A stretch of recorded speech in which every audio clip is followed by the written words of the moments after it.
তোর পড়াশোনা কি করতে শিখেছিস? হ্যাঁ, নামেই পড়াশোনা করেছিস, এত এত টাকা আমার জলে চলে গেল। তোর থেকে তো আমাদের সবার বুদ্ধি আছে, পড়াশোনা ছেড়ে দে। আরে কি হলো, এত চিৎকার কেন করছো সকাল সকাল? আরে আমার একটা জিনিস পাঠানো আছে, তোর বোনকে কখন থেকে ঠিকানাটা বুঝিয়ে যাচ্ছি, ও বুঝতেই পারছে না, নামেই পড়াশোনা করেছে।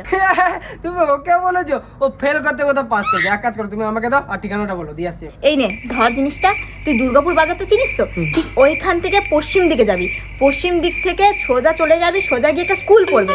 সেই স্কুলের দক্ষিণ দিকে 10 পা হেঁটে একটা ভ্যানের দোকান আছে। ওই ভ্যানের দোকান থেকে ঠিক আরো 10 পা হাঁটলেই ঠিক তারপরে একটা মিষ্টির দোকান। ওইখানে জিজ্ঞেস করবি যে ভোলা কাকুর দোকান কোনটা। সেই ভোলা কাকুর দোকানের ঠিক 10 পা হেঁটেই দেখবি জঙ্গল পড়বে।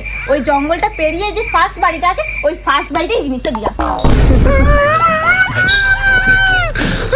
কি রে, আমি তো খুব ফেল করতে করতে পাস করেছি, আর তুই খুব পাস করছিস। বল, যা এবার গিয়ে দিয়া ওটা।